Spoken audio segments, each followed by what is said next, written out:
dizer que esse trabalho aqui vai ser como eu implementei essa autenticação de risco.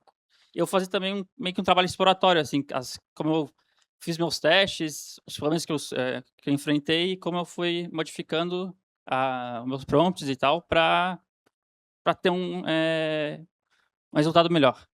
Então, o que é autenticação baseada em risco?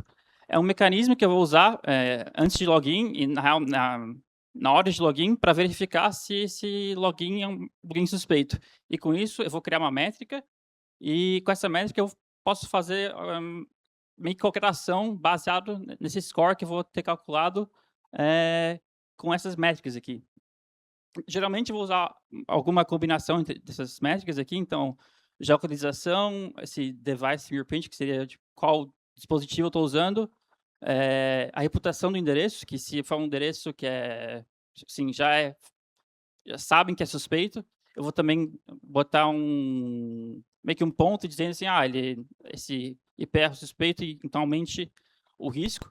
E também padrões comportamentais, ou seja, o horário de login, a frequência de acesso, e eu vou fazer um perfil desse usuário. Então, quando eu fazer um login de primeira vez, por exemplo, quando um atacante vai tentar fazer login, eu vou usar essas métricas aqui, calcular um um valor e ver se esse valor ele cai onde eu quero. E se cair em certos parâmetros aqui, vamos dizer que eu tenho essa imagem aqui para demonstrar que, eu tenho esse histórico de login, ele tem um peso baixo aqui. Então, se ele tiver um desvio nesse horário de login, por exemplo, ele vai ter um risco associado a ele, mas vai ter um peso baixo. Então, por exemplo, ele faz uma coisa rara em comum, que seria o máximo dessa métrica aqui. Então ele cairia em 10 e seria risco baixo se tudo tivesse, eh, normal. Mas se eu tivesse, um dispositivo novo, uma localização, assim, diferente, um IP, suspeito, ele começa a cair nesse risco médio ou nesse risco alto. E essas questões de risco é uma questão própria do sistema que ele vai desenvolver. Por exemplo, se cair no risco médio, eu posso, pedir, fatoração, mais, segundo fator de verificação, ou até eu posso até bloquear o login. Assim, depende muito do sistema que eu quero fazer. E, por exemplo, num sistema que eu sempre peço autenticação de 2 fatores, eu posso pedir mais um ainda. Se eu achar que tá muito arriscado, não, eu eu peço meu multifator normal, mas eu peço mais um só para verificar uma biometria, um token, algo assim. Ou eu posso até bloquear, assim, um risco tá muito alto, só bloqueia o login e pede para alguém desbloquear. Então a gente vai ver isso na prática, principalmente aqui no Google, né. Às vezes a gente vai logar, ele diz: entre no seu celular e aperte sim. Mas às vezes eu vou logar, nem aparece isso, eu logo direto e, assim, ele não pede mais nada. A gente vai ver nos CAPTCHAs também algo parecido. Às vezes no CAPTCHA eu vou fazer esse desafio, né, de que eu não sou robô, e assim, eles me dão um desafio bem difícil, eu tenho que fazer várias e várias vezes, geralmente por causa que eu estou numa rede pública, aí muita gente, acessa esse desafio e começa a criar uma reputação de IP, assim, baixa. Então, eles usam esse sistema de risco também, né, nesses desafios. Então, as limitações dos métodos, tradicionais, seria essa questão do peso aqui, que, dependendo da aplicação, eu quero ter um peso diferente, né. Por exemplo, eu não posso usar o mesmo peso para uma aplicação de streaming, um Spotify da vida, assim, e uma aplicação de um cartório, que eu tenho que ter uma segurança bem alta, porque eu estou lidando com dados, sensíveis e tal. Então, para eu fazer isso, da maneira padrão, eu vou ter que só ir mexendo os pesos e meio que testando, assim, é praticamente artesanal. Tem alguns métodos de fazer regressão e tal, mas para locais pequenos, vamos dizer assim, isso é difícil de rodar por causa que eu tenho que ter muito dado e tem que ter muito processamento para conseguir, analisar esses dados e criar os pesos a partir disso. E também, em alguns contextos, por exemplo aqui, algumas viagens podem parecer como ataques que, como o aplicativo estava dizendo, de streaming, eu vou usar em vários locais. Eu vou usar em casa, vou usar em outro, estou em outro país, vou usar talvez mesmo no mesmo dispositivo, e com essa métrica, assim, essa métrica estática aqui pode até parecer um ataque, mas não é. É só o usuário só em outra localização. Então, com isso, eu vou usar uma LLM, que ela pode ter um contexto maior e ter um raciocínio maior sobre esses tipos de dados. Então, como que eu vou fazer isso? O usuário vai fazer primeiro essa tentativa de login. Eu vou pegar os 10 últimos logins como se fosse um perfil dele, né? E eu vou enviar esse teste de login com essas informações aqui de localização, o IP, o navegador. E junto com esses 10 últimos logins, eu vou usar uma LLM local para verificar o tipo de risco que ele vai dar, ou seja, ele está com um login normal, um login que segue o padrão dos últimos logins. A LLM local vai receber esses dados junto com esses últimos e vai dar uma classificação. Nesse caso, eu usei uma classificação binária, ou seja, um risco vai ser legítimo ou malicioso. Aqui eu acabei tentando também fazer uma pontuação de risco, quer dizer, esse risco parece de 0 ou 100, mas assim, no final eu vou mostrar os resultados, não acaba dando muito certo. Então, a arquitetura de teste, né, para fazer a validação desse sistema, eu acabei fazendo assim como ali a primeira demonstração, seria o dado de usuário vai entrar, um login em análise, que seria a tentativa atual, mais os registros analisados. E esse login em análise, para fazer o teste, eu fiz vários cenários possíveis de login, que seria meio que desvios de comportamento ou até o login normal. Por exemplo, um usuário que fazer um login num dispositivo novo, num horário incomum, ou, por exemplo, ele está fazendo um IP malicioso, tentando entrar nessa conta. E para fazer esse teste, eu tive que gerar um dataset, porque eu usei, na verdade, esse dataset foi baseado em outro artigo que eu li, que também usava LLMs para fazer esse score de risco. E eles usavam mais ou menos as mesmas métricas aqui, mas eu acabei tendo que gerar, que estava um pouco bagunçado o dataset. Então, eu gerei com aqueles casos em base. Então, aqui eu tenho acho que aqui está melhor. Os novos dispositivos, ou seja, ele vai ser o mesmo IP, a mesma localização, só que o dispositivo ele vai ser diferente, o tamanho da tela ser diferente, como se fosse, eu loguei num computador, mas loguei também num celular. Aqui eu também tenho uma questão de tempo de viagem possível, ou seja, ele aparece em São Paulo, aí 5 minutos depois aparece no Rio de Janeiro. Ou seja, não tem como ter isso acontecido de maneira legítima, né? E eu tenho outros casos aqui também, que é um ataque da mesma localização, é uma coisa completamente diferente, só a cidade continua sendo a mesma. E claro também, né, o login normal para testar se ele não está só falando que é malicioso. Então, para fazer isso, eu usei esse prompt aqui, que é um prompt genérico, dizendo que você é um sistema de análise de risco, e com essas métricas, analise os últimos logins, 10 últimos logins, e não invente nada e me fale se é legítimo, malicioso, a confiança, e os motivos para que você tomou essa decisão aqui. Então, para fazer esse teste aqui também, eu usei esses 3 modelos aqui, o Gemma, o Granite e o Phi. Eu separei eles aqui, que tem quase o mesmo comportamento problemático aqui, né?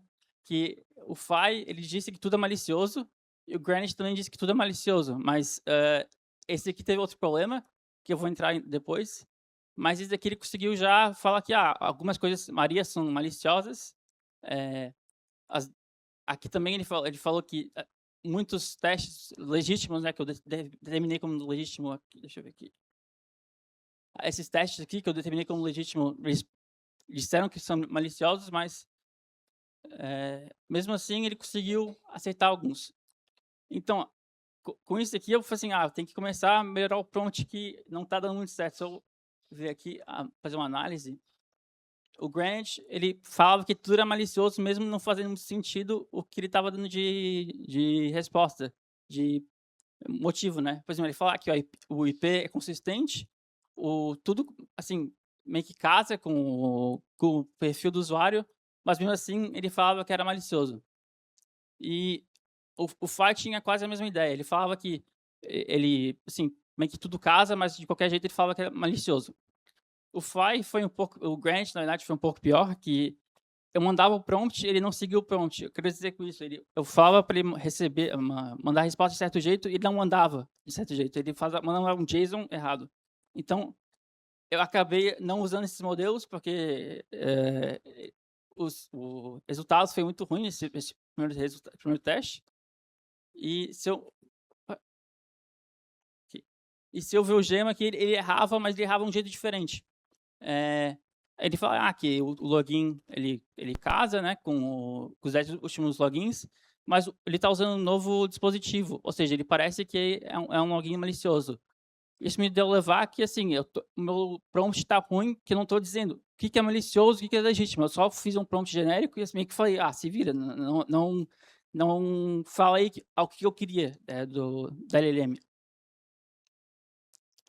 Então, com isso, eu comecei a fazer um ajuste de prompts, que primeiro eu tentei aumentar o prompt para ter mais detalhes, assim, é isso que eu quero dizer com legítimo e malicioso, mas quando eu comecei a fazer isso, os resultados ficaram piores ainda. Por exemplo, aqui eu tenho um login normal, ele fala assim, novo país detectado, baseline, que seria o perfil, né, é o Brasil, mas o teste de login também é Brasil. Então, assim, ele começou a falar coisas que não fariam muito sentido. Também tem esse aqui, é um dispositivo novo país, Brasil, mas eu não mudei nenhum país, ele só assim, inventou isso, ele alucinou.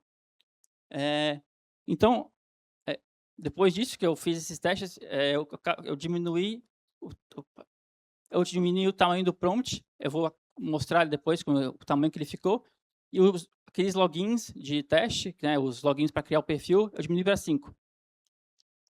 E com isso eu queria testar em contextos diferentes como é que eu vou fazer isso, que aquele primeiro exemplo, eu mostrei um exemplo genérico, né? Ele não tinha, esse aqui é para um cartório, esse aqui é para um aplicativo de streaming. Então, eu criei esses dois prompts aqui. Esse aqui fala que é um aplicativo como Spotify, que não precisa ser uma coisa muito segura. Isso aqui eu falei que é um aplicativo, não é um aplicativo, é um login de um cartório digital. Aí ele falava assim, que tem que tomar cuidado, que não pode mudar muito os dispositivos, os horários têm que ser mais ou menos iguais.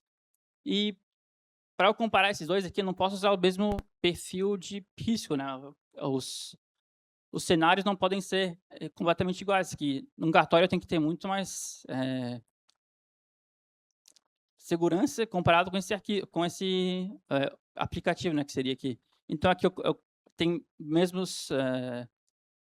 tem essas, por exemplo, aqui, ataque em menos localização, ela até deixava passar, por causa que podia ser o mesmo usuário, apesar de ser um ataque num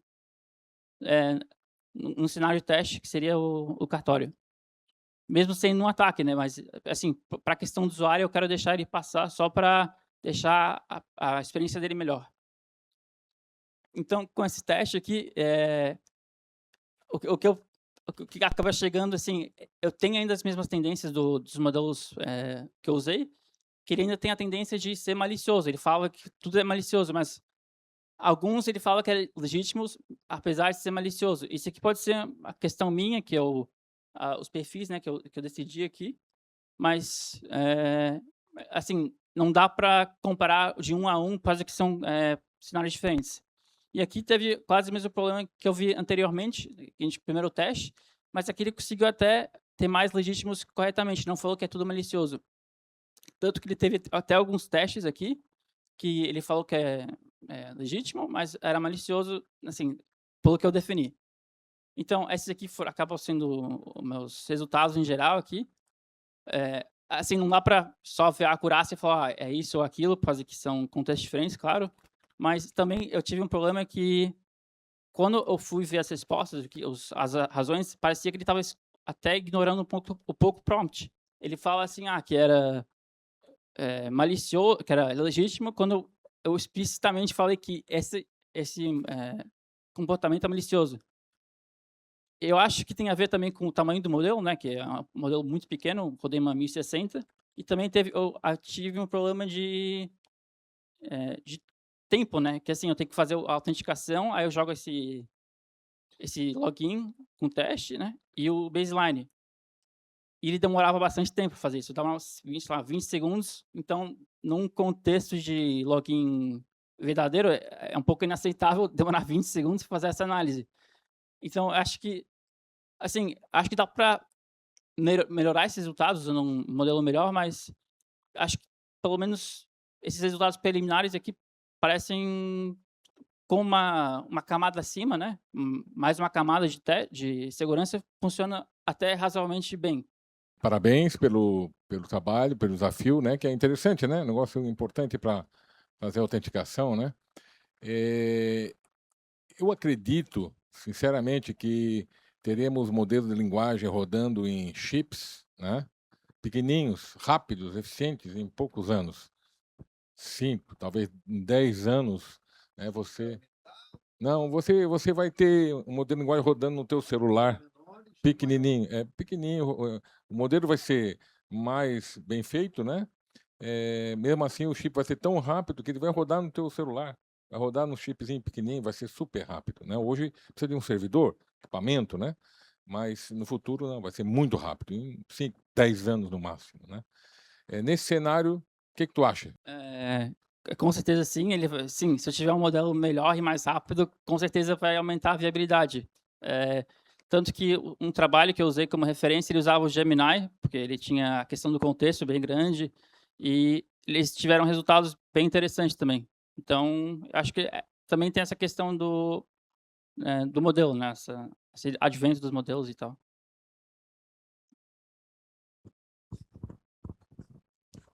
Parabéns pelo trabalho, bem legal, bem interessante. Há mais ou menos um ano atrás, o Brandon, que cuida do IDRC e faz o mestrado aqui no PPGCC, ele fez um experimento bem parecido. No caso dele, foi integrado ao Keycloak, a plataforma de gestão de identidade, que é a base do IDRC. E o resultado que ele chegou, ele até pedi para ele aqui, ele está assistindo, né, a live, pedi para ele se ele tem os resultados, né, ele está procurando. Mas o que ele se lembra de cabeça é que era bastante lento. Ele rodava um modelo local também, era o Granite 3.3, com 8 bilhões de parâmetros, levava bons 5, 10 segundos para dar uma resposta. O que, para a experiência do usuário, quando ele está fazendo autenticação, é muito tempo. Né? É muito tempo. Então, num caso real, como o IDRC, que nós temos 250 mil autenticações por dia, a performance é uma coisa extremamente, né, importante. A gente precisa que o impacto seja mínimo, né, milissegundos, enfim, menos de um segundo idealmente. Eu não sei se tu chegou a fazer testes com modelos maiores na expectativa, ou com mais hardware, para ter uma expectativa de tempo, né, reduzir o tempo para que a análise aconteça. Essa é uma pergunta. A segunda, não é bem uma pergunta, mas é uma provocação, né? O IDRC tem 250 mil autenticações por dia em produção, mas tem um ambiente de homologação também, que tem na casa aí das suas 2, 3 centenas de autenticações por dia. Suponho que a grande maioria, se não todas legítimas, de pessoas que trabalham, enfim, no Brasil inteiro.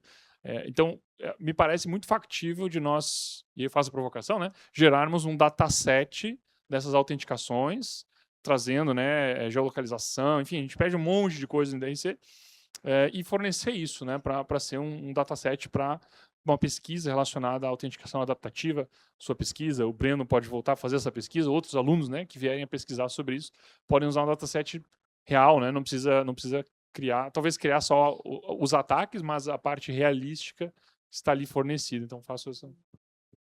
Para um bom dataset, eu acho que a gente poderia pegar em produção e anonimizar os acessos.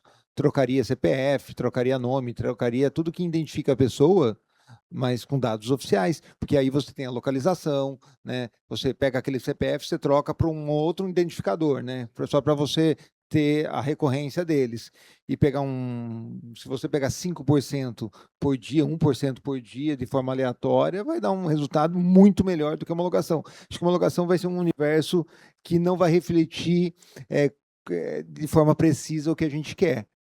Né? Porque assim, dentro dessas autenticações do IDRC, o nosso maior, é que assim, a gente não fala isso, né? Mas o maior volume é por API. as próprias aplicações ali dando refresh, as próprias aplicações funcionando nas autenticações. Se você pega 1 bilhão, não a autenticação dessas 250, mas assim, depois a gente tem os consumos, né, de reaproveitamento ali, não sei como que chama. Isso mesmo. Esses números são, assim, na casa de bilhão, aí, se você contar isso. E utilizando os dados reais aí, meu caro, e utilizando dados reais para fazer a avaliação aí, você vai ter um excelente artigo, hein? Publicado, hein? Tem que fazer, né? Obrigado. Só provocar aí, acho que a equipe que trabalha com nós, a gente ouvi todo dia, em toda apresentação, a necessidade de produção de dataset, né? Eu vi muito uma dependência em relação a isso. Acho que a gente deveria focar e construir um dataset compartilhado oficial do próprio operador, que para estudo, né, e para teste, para homologação, a gente usar essas informações em homologação. É uma coisa que vai dar trabalho, uma coisa que não vai dar trabalho. Então, assim, se isso for importante, vamos parar e vamos fazer aquilo que é importante, ok? Até artigos grandes estão usando datasets criados pela dificuldade em diferentes contextos. Então, criar um para o registro civil seria maravilhoso. Tenho certeza que praticamente todos os trabalhos usariam isso. Respondendo a pergunta sobre as questões dos modelos, esses modelos que eu usei foi meio que até onde eu conseguia rodar na minha máquina. Então, eu acabei usando esses até o que deu. Assim, eu poderia ter feito o teste no VLab, né, que tem aqui, mas eu não consegui fazer essa conexão, então esse foi meu teste que eu fiz. E a questão do dataset, o problema é a questão de validação, né? Eu preciso ter esses ataques para saber até onde ele está indo. Então, esse que é o maior problema, assim, eu preciso ter, claro, um login normal, mas fazer os ataques é um pouco complicado. Assim, eu posso criar ataques bem simples, que são a maioria dos ataques, né? Que geralmente o atacante tenta logar com usuário e senha num VPN, assim, de qualquer lugar, ou com um IP meio óbvio que seja um VPN. Então, esses ataques mais básicos dá para fazer, assim, para testar, mas alguns ataques mais complicados, né? Como eu mostrei ali, tipo, é um ataque, só que ele está na mesma cidade com um IP que é residencial, né? Então, começa a complicar nessa questão dos dados.